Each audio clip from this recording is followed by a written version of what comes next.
Hello,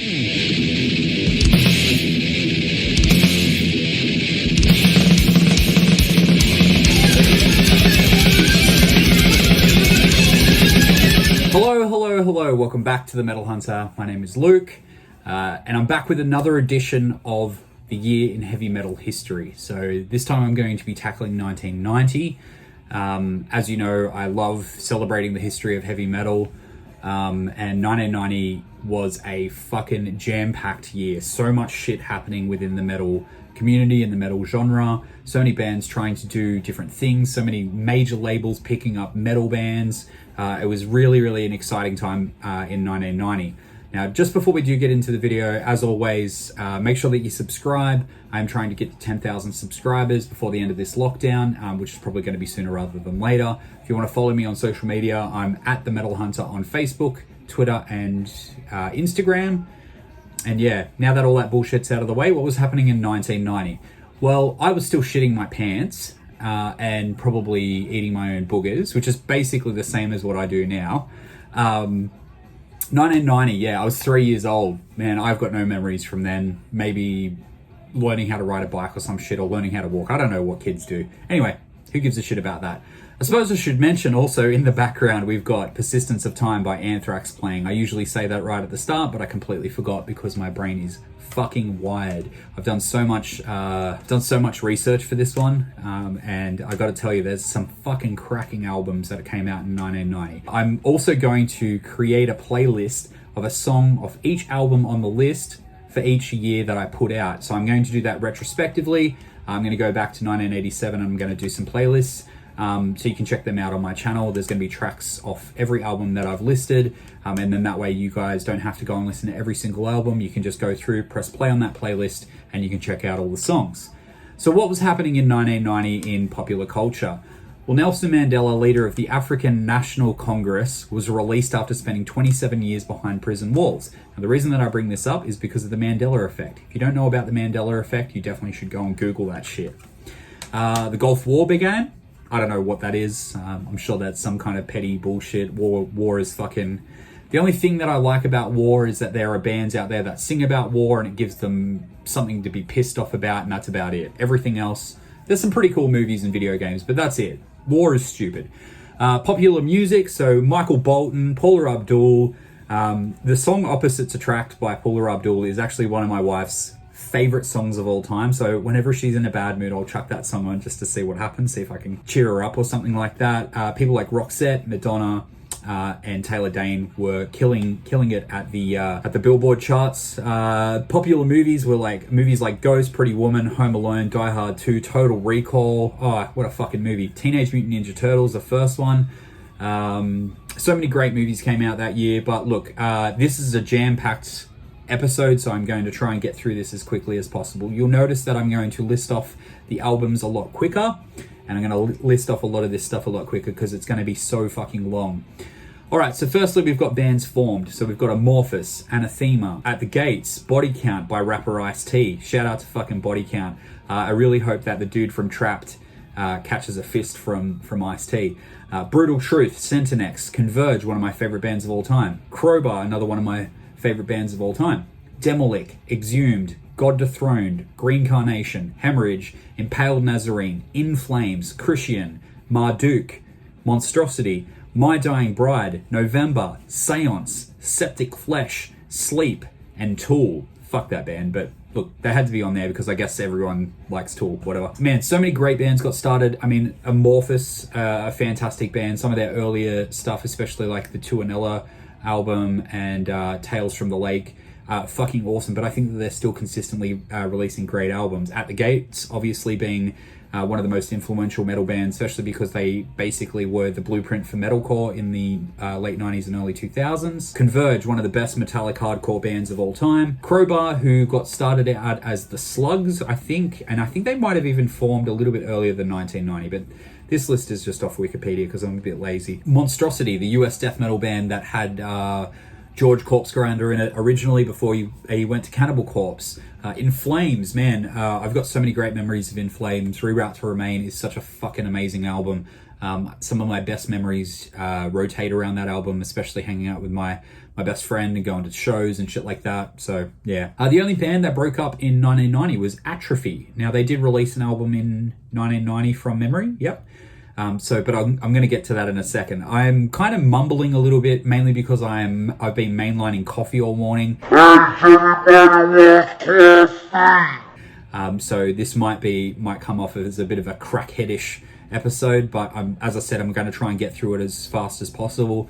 Now, as I said, I did a lot of research for this one, and as I was preparing to film this, I was like, I better just check to see if I missed any, and it ended up being that I missed about 15 releases or 10 releases or something like that. But don't worry, I've added them all into this one, so you're going to get all of that shit, okay? All right, fuck, this list is long. So first up, we've got AC/DC with The Razor's Edge. AC/DC, obviously a amazing Australian rock band that Bogans love. I'm a Bogan, so I now love them. Next up, we've got Aggressor with Never-Ending Destiny. And then we've got Alice in Chains with Facelift. Now, this was their first record, and it was released on a major label. Not necessarily my favorite record by them, but a fantastic debut. Next, we've got Anthrax Persistence of Time, which is the one that is on at the moment. I've also got it on vinyl, and it is signed. Much like Reroute to Remain, I have so many great memories around this album. It's one of the first albums I ever owned. I remember having someone give it to me and they were like, maybe you might like this because it's kind of metal. Never hearing it before, looking at the artwork, I was fucking blown away. And getting to see Anthrax and meet them was a fucking dream come true for sure. Next up, we've got Annihilator with Never Neverland. Now, this is their second record. Fuck the glare on this shit. Man, it's so glary. Annihilator with Never Neverland. Looking fly as fuck on the back. This is as I said, their second record. And, I mean, it's a pretty solid record. But coming out after Alice in Hell, I mean, it's obviously it's gonna pale in comparison, really. Can't even get my fucking words out today. Oh my God. All right, next up, we've got Artillery by Inheritance, which came out on Road Racer Records. Now, they're a Danish thrash metal band, and I recently got to see them at Frankie's Pizza in Sydney, which was something that I never thought I would see. The fact that Artillery toured Australia was fucking awesome, so really, really thankful that happened. Next up, this one is a little bit of a correction. So I actually named this in 1989, and it actually came out in 1990. So it's Atheist Piece of Time. So forgive me, I get some things wrong every now and then. Next up, we've got Atrocity with Hallucinations. Now, fun fact about Atrocity, they are one of the earliest death doom bands that I ever heard. I got a compilation in like 99, maybe 98, probably 99 from memory, called 6 Feet Under, which had a lot of death and death doom on it. And one of their songs was on that. Actually, it might not have been on the 6 Feet Under compilation. There was another compilation that came with it, like as a bonus disc. So it was definitely around that time, and they are fucking so heavy. Next up, we've got Atrophy with Violent by Nature, which came out on Roadrunner Records, and it was their last album, at least for that run. I don't know if they've done more albums since. Next up, we've got Bathory with Hammerheart. Bathory are another one of those bands that I've spoken about that has taken me quite a while to get into, but now that I'm into them, I'm fucking into them. So absolutely fantastic proto black metal band, I guess you could say. You know, I've done my black metal episode and I've spoken about how much of a noob I am when it comes to black metal, so forgive me if I get any of that kind of stuff wrong. Next up, we've got Benediction with Subconscious Terror. Now, Benediction have actually just reformed or reunited with their original vocalist, and from what I understand, they've got a new record coming out very, very shortly. Hopefully the lockdowns and shit like that won't affect what's going on. Next up, we've got Biohazard with their self-titled debut album. As you guys know, I'm a big hardcore fan, and Biohazard are one of the fucking best. Next, we've got Black Sabbath with Tear. This is an album that I'm not really familiar with. I don't know the record. I don't know who sings on it. From what I understand, at this point, it was Tony Iommi and friends. So I didn't really check it out. I probably should. I do have to say, like, before we continue, that these videos and making this kind of stuff has made me realize how fucking huge the culture of heavy metal is. And even though a lot of people within heavy metal are completely at the opposite ends of the spectrum, politically, socially. People all kind of come together when it comes to heavy metal, and there's so many bands and so many fucking amazing things about it. I don't know where I'm going with this, but really, like, I'm fucking so impressed and so proud to be a metalhead. It's a really beautiful thing. You know, I wish that more metalheads would just get along, and who gives a shit if you're into the most extreme metal or you're into new metal, or it's all fucking metal, you know? It's all metal, brother, you know? The old saying. Next up, a band that I was not really familiar with, seen the band name around. I'm pretty sure that they toured Australia last year, but I missed it. They're called Blasphemy. The album is called Fallen Angel of Doom. Now, I slept on this band, had no idea. I was like, oh man, okay, I need to check this out. They look like a proto black metal band, but they are fucking Black Death, just absolute annihilation. Holy fuck, this album was basically like having like 15 shots of coffee straight to your fucking eyeballs. Next up, we've got Blind Guardian, Tales from the Twilight World. Now, Blind Guardian, mentioned them so many times. They were very prolific in the late 80s. You know, they're one of the power metal bands that I actually really do get into. I don't have many of their albums physically, but that's something that I'm looking to change in the near future. Next up, we've got Bon Jovi with Blaze of Glory. This one was the soundtrack to Young Guns 2. Now, the reason that I put this on here is because it's my wife's favorite album, or one of her favorite albums. Once again, chuck that on in the car and she will sing it at the top of her fucking lungs, which I love to hear. Next up, we've got Cadaver with Hallucinating Anxiety. Now, Cadaver were a band, or are a band, that I had no idea about before making this list, and holy fucking shit, I'm so glad that I heard these guys. Another one of those early kind of thrash death, doomy kind of bands that, I mean, so many bands were doing that style, but these guys did it very well. Next up, we've got Cancer, To the Gory End. And I don't know if that'll come up, but I got To the Gory End pin. That was from the Metalhead box. Okay, next up, we've got Cannibal Corpse, Eaten Back to Life. This one is this was their debut album. I spoke about this obviously on my death metal debut album list. If you like fast, ferocious, thrashy death metal and you haven't heard Cannibal Corpse, you definitely should start with that album. Next up, we've got Carnage with Dark Recollections. Now, Carnage, I know, are a very influential death metal band, and this album is amazing, but I don't know much about them. I don't know. This album I've listened to a couple of times. I'm like, yeah, fuck yeah, that's awesome. But I don't know. If you guys know more about them, let me know down in the comments, or maybe I should just go to Google. Next up, we've got Celtic Frost with Vanity/Nemesis. Now, this is an album that I haven't listened to. I don't know why. It's another one of those ones that I've just kind of glazed over. Maybe it's because of the album cover. I don't know. It just kind of puts me off a little bit. I get a gut feeling about a lot of this stuff, but you know, I've got to listen to all this stuff so then I can show you guys what you need to listen to. Next up, we've got Cerebral Fix, I should say, with Tower of Spite. Another one of those early death metal bands that I got into from like compilation CDs that I collected and compilation tapes that I made or friends made or whatever. Fantastic band. I think that they got back together and then broke up. They got back together in around 2007 or something like that, and then broke up again a couple of years ago. I don't know if they put anything out. Next up, we've got Danzig with Danzig 2 Lucifage. I think I've pronounced that right. Danzig's first 4 records are pretty much untouchable when it comes to like heavy metal. His voice, he's basically like a gothic Elvis singing over heavy metal. Think the Black Album by Metallica with Elvis singing on top. That's what you got.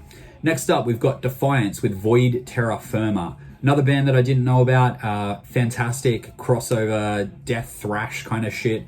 A lot of the 90s stuff was starting to go more into the death metal because a lot of bands were doing super fast thrash metal, but you can only play so fast. So then a lot of bands started getting more and more technical and more heavy. So the death metal kind of really started coming out. Another perfect example of that is Demolition Hammer with Tortured Existence. This is a band that I did not know about until a couple of years ago, and a friend of mine was like, dude, you need to fucking check this band out. If you're into that old school kind of death metal, you need to hear Demolition Hammer. So I did. Next up, one of the best albums of all time by one of the best bands of all time, Death with Spiritual Healing. Now, I have one, two, three, 4 copies of this one. This one is on Relapse with a nice repress on red. I am going to do, as I've said it a couple of times, but I am going to do a Death Collection video. It'll be a nice, easy video to get through because I've got quite a bit of Death stuff, and if you guys like looking at the collection stuff, then I like showing it. This one's got a nice liner notes on it as well. Liner notes and photos. Man, so much glare today. Sorry, guys. Yeah, so as I said, I've got 4 copies of this. I've got the LP, which is a repress. I wish I had an original. I've got the remake or repress from Relapse Records. I've got the 1999 Century Media repress. And then I've got the 1990 Combat original, which I picked up for not a bad price. The case was fucked up, but when I got it, I just replaced it with another case that I had laying around. In case you can't tell, I fucking love Death. Next up, we've got Death Angel with Act 3, which is obviously their 3rd record. They put out an album a year for about 3 or 4 years in the late 80s, early 90s. Next up, we've got Deicide with their self-titled album. Now, this one is another one that I put on the top debut death metal albums. This one's a repress from Metal Blade on a nice see-through red. I'm getting to the point where I'm like talking about the same records a couple of times, so if I'm talking too quickly, it just means that I've either spoken about them before or I don't know enough about them to keep talking. The fucking Glenn Benton on the back there, I fucking love that. The Glenn Benton for president. Next up, we've got Destruction with Cracked Brain. Now, if you watched the last video, you would have heard that old mate Schmier left Destruction. I think it was the 89 video. And this Cracked Brain album, it's the band's only album to feature Andre Grieder of Poltergeist, because Schmier was fired after the initial sessions for the album. There you go, bit of fun fact. Next up, we've got Bruce Dickinson with Tattooed Millionaire. That was his first solo record. He was actually still in Iron Maiden at the time. I think it was 93, 94 maybe, that he left Iron Maiden. He was doing a solo career on the side. Next up, one of the most underrated Dio albums, Lock Up the Wolves. That's kind of beat to shit. I did buy this secondhand because it's really fucking hard to come by. But it is a fucking amazing album. Next up is a very, very surprising album that I'd never heard of before today. This is one of the albums that I went back and checked to see if I'd missed anything. This is a band called Dionysus. The album is called Volume 2 Excalibur, and they're South Korean power/shred metal. And man, they fucking shred. I had no idea that South Korea had metal bands. I listened to probably about 2 or 3 tracks off it, and I was very, very impressed. It kind of reminded me of someone like Argument Soul. Very high operatic vocals, but really shreddy and technical kind of guitar parts.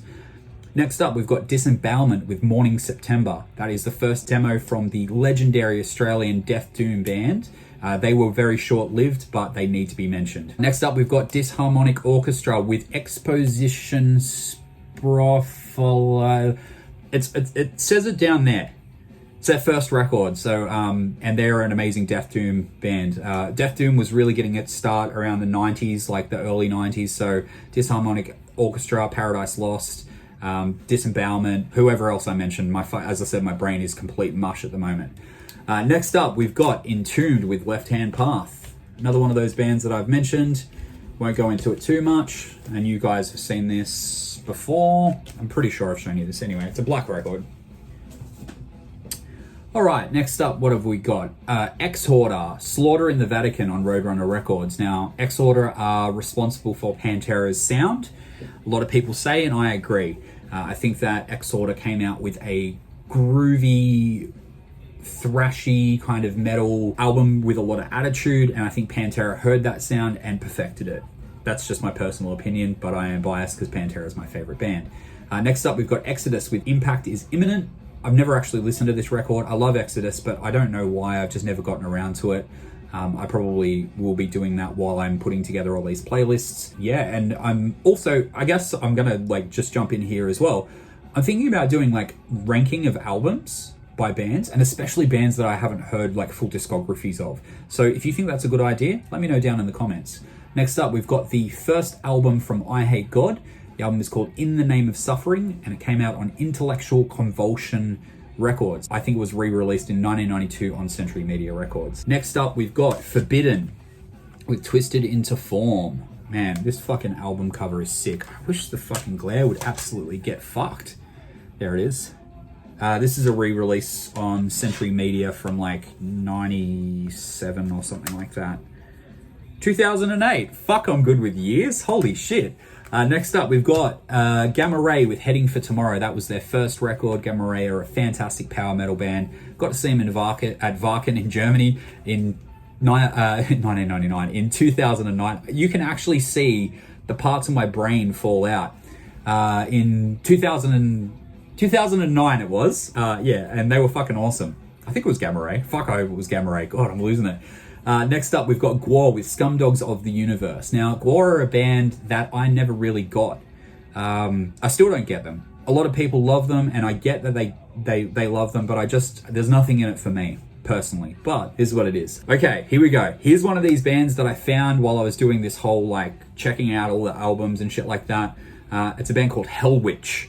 Now, these guys, this is their first album. They're a US death thrash band, and I hope I get this right. Syzygial Miscreancy came out on Wild Rag Records, and I fucking cranked this album. The intensity of the guitar work, the intensity of the drums, and the production on this is absolutely fucking amazing. I'm surprised that more people don't talk about this band, and I'm surprised that I didn't know about them. Next up, we've got Iced Earth with their self-titled album called Iced Earth. They also have a track on it called Iced Earth. Now, they actually had a different singer. It's the only album that had... Fuck, what's his name? Let me look it up. One eternity later. Gene Adam is the dude that was on it. And I'm pretty sure that was the only album that he'd been on.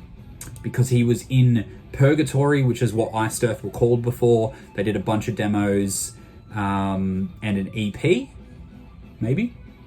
Bunch of demos. They did a bunch of demos and then they changed their name to Iced Earth. Anyway, only album with him on it.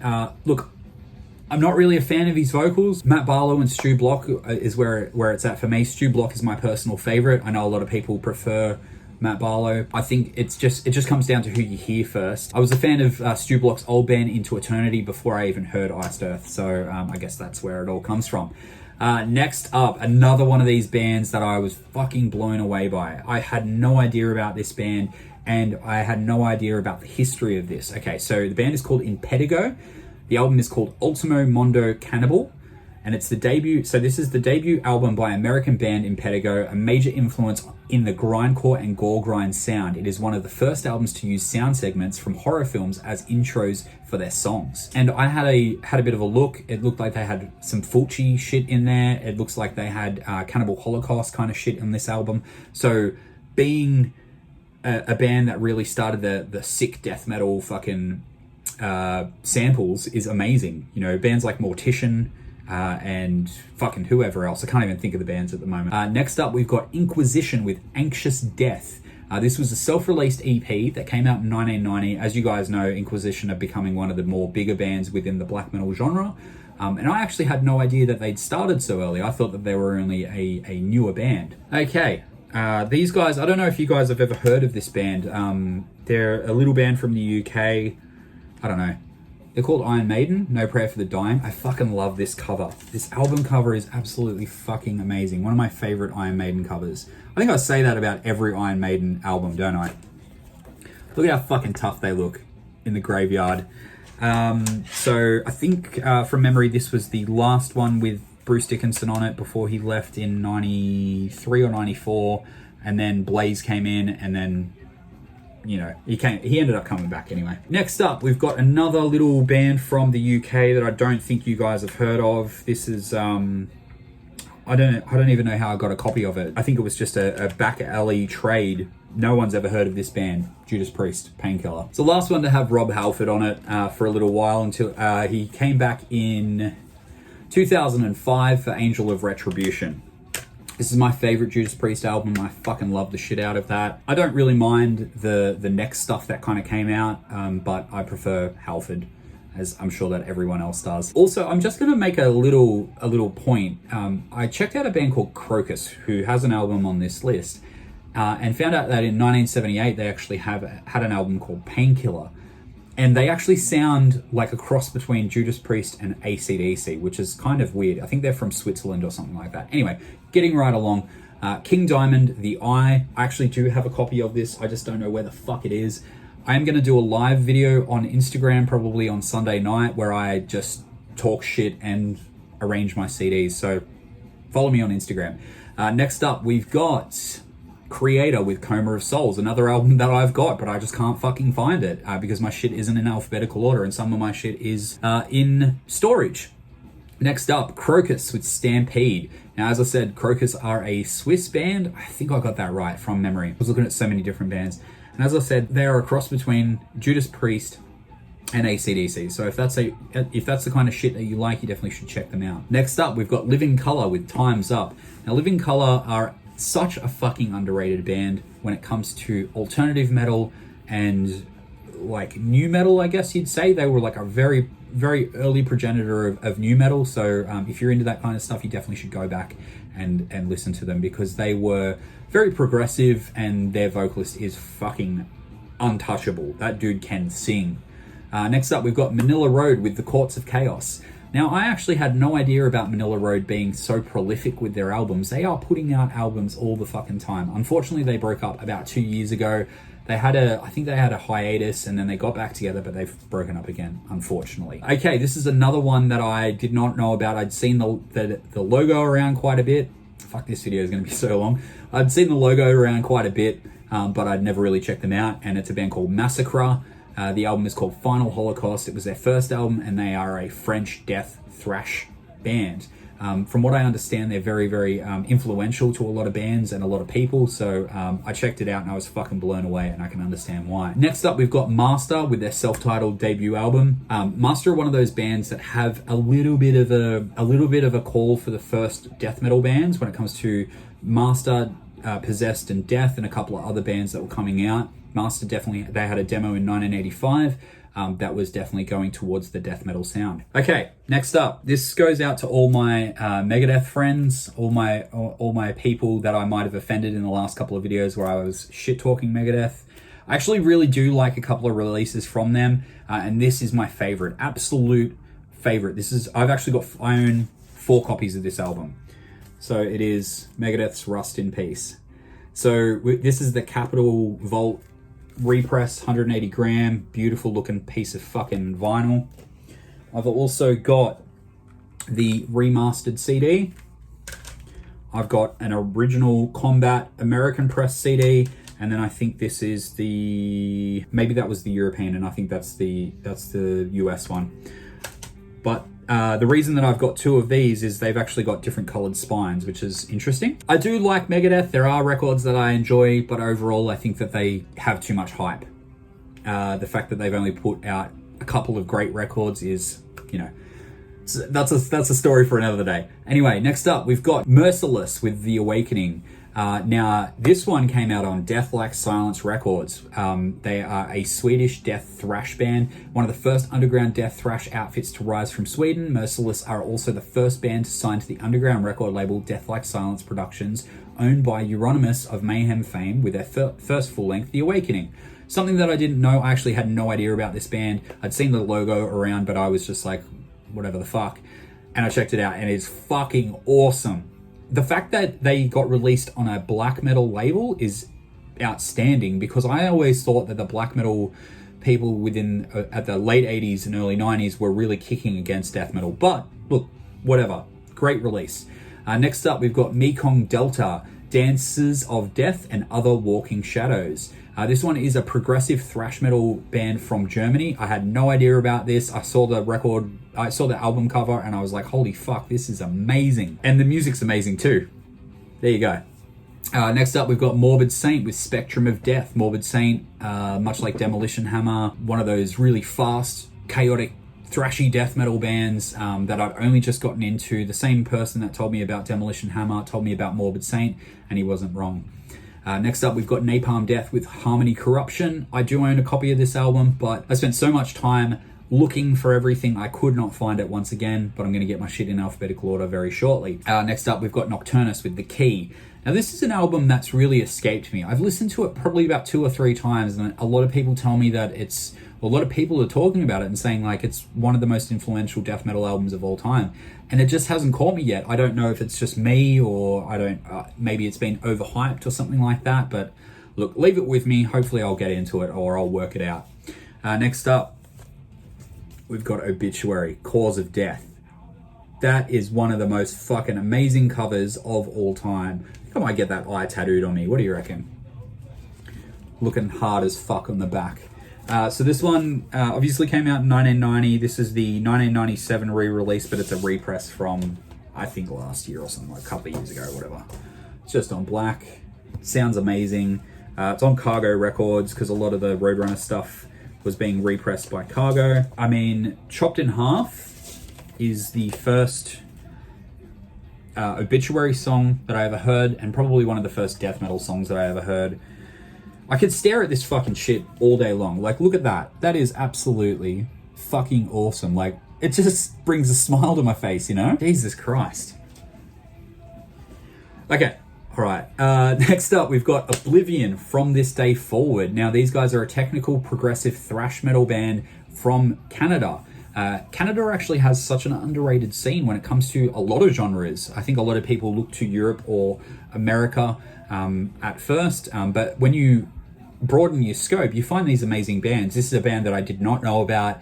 They spell their Oblivion a little bit differently, but it is a fucking awesome release.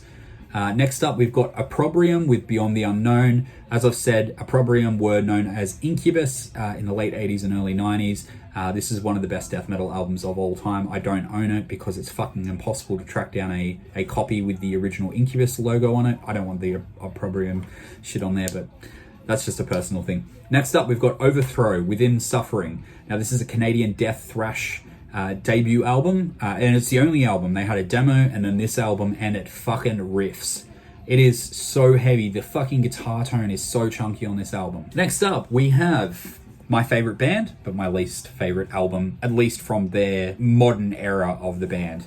Pantera, Cowboys from Hell. I fucking love the album. It's amazing, but it just kind of like, it's just not my favorite. I love every track off it, but I guess it's just, one of them has to be last, and that's it. This is an original press, Atco. I think it was an Aussie press. I've spoken about it before, I'm pretty sure.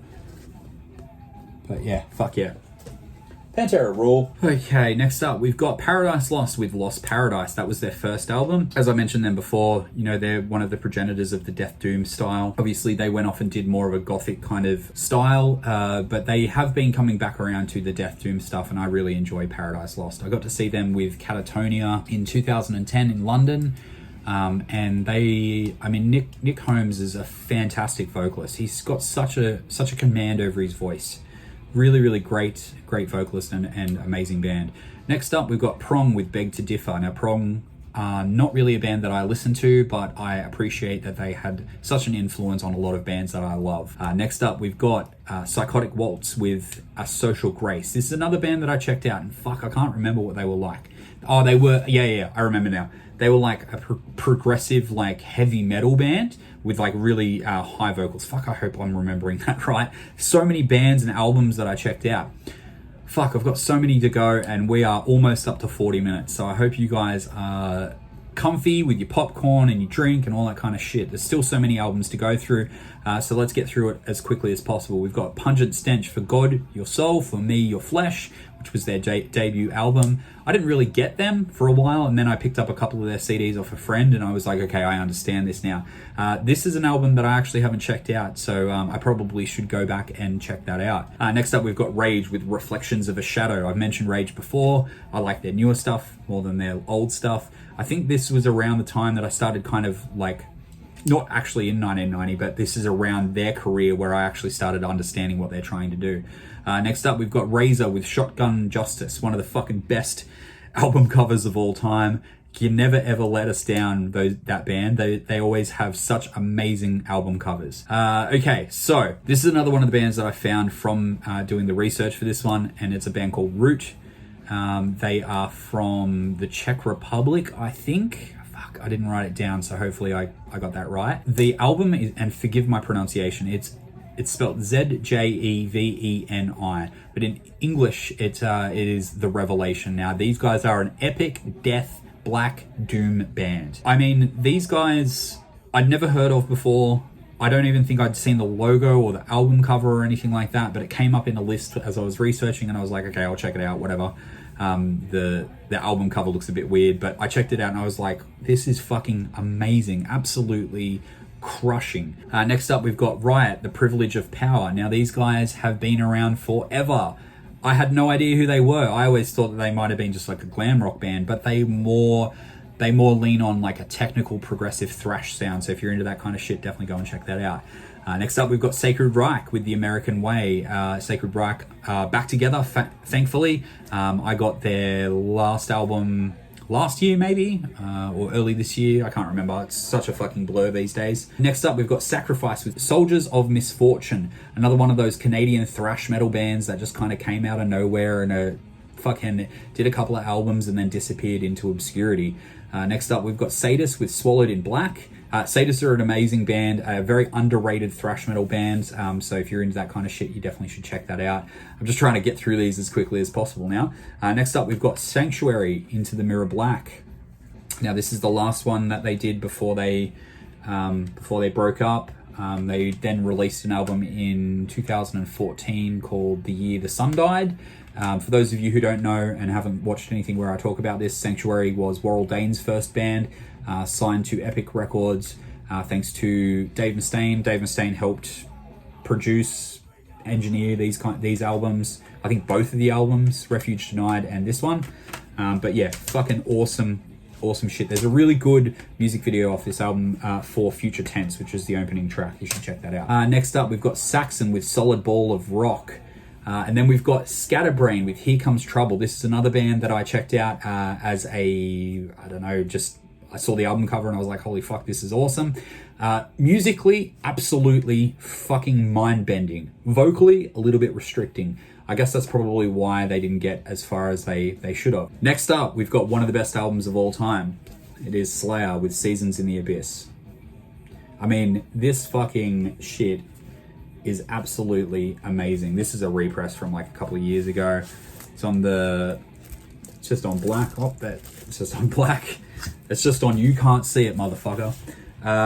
One of my favorite Slayer records. It's super creepy, super heavy. The album artwork, no logo, just fucking evilness. I love it.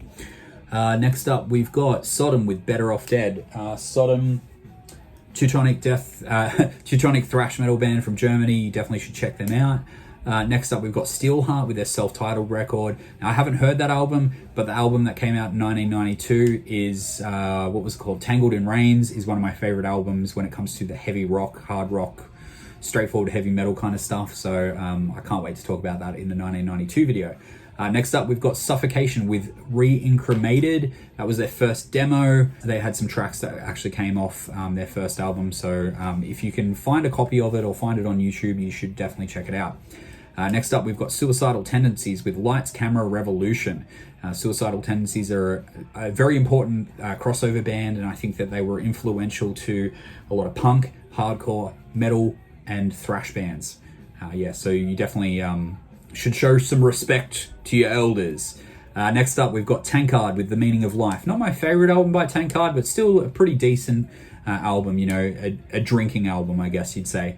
Next up, we've got Tiamat with Sumerian Cry. This was their debut album. This is back when they were actually a death doom band and not whatever the fuck they are, some electronic kind of shit. Next up, we've got Testament with Souls of Black. Souls of the Black, I should say. Man, my brain is absolutely cooked. I fucking love Testament. I've got almost every album of theirs on CD. I need to go and pick up their new one. Once this lockdown is over, I'll go and pick it up. Next up, we've got Trouble with their self-titled album, Trouble. It's actually their second self-titled album. They had an album in 1983 or something like that. Both of them have high scores. Both of them sound amazing. After that, we've got Violence with Oppressing the Masses. Obviously, Violence are a Bay Area thrash band that had Phil Demmel and Rob Flynn from Machine Head in the band. Phil Demmel is back in the band, and they're talking about doing another record, so that's fucking awesome. Next up, we've got Warrant with Cherry Pie. Now, obviously, this is not a metal record, but I had to say it because when it comes to like heavy rock, I think that was a very it was one of those gateway records that a lot of people heard. So yeah, definitely worth a mention. Winter, Into Darkness. Okay, this is a band that I had never heard of before, never even seen the logo or anything like that, but they are were a crushing death doom band. It's the only album that they've got out. Members have gone on to do other things that are fantastic as well. Holy fucking shit, I had no idea about this band, but I'm definitely going to be spinning that album and hopefully picking up a copy of it. It's probably going to be really expensive. And last but not least, we've got Zentrix with For Whose Advantage. Holy fucking shit, that was a huge list. Now, what was happening in the metal world? I mean, if you guys are here, I might as well just deep dive into it. Adrian Smith, Iron Maiden's lead singer, leaves the band to pursue a solo career. Yannick Gers is hired to replace him, and I think they're both in the band now, because they've got 3 guitarists. Metallica wins the first ever Grammy Award in the category of Best Metal Performance for the song One. The infamous Clash of the Titans tour is this year, headlined by bands such as Slayer, Megadeth, Anthrax, Testament, and Suicidal Tendencies, and others. Fuck, I would have loved to see that.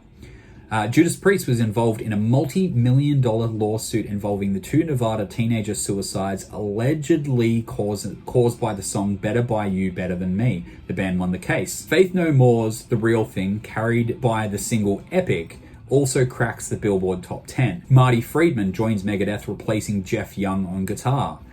And in some really sad news, this is something that I didn't know about, but Possessed frontman Jeff Becerra is paralyzed from the waist down after being shot in a mugging on his way home from work. And in some good news, and for me, I didn't know about this. This is amazing because I'm a horror movie fan, but the movie Leatherface, The Texas Chainsaw Massacre 3 actually had some heavy metal on it. So Lars Rocket, Death Angel, and Sacred Reich, among others, were on that album.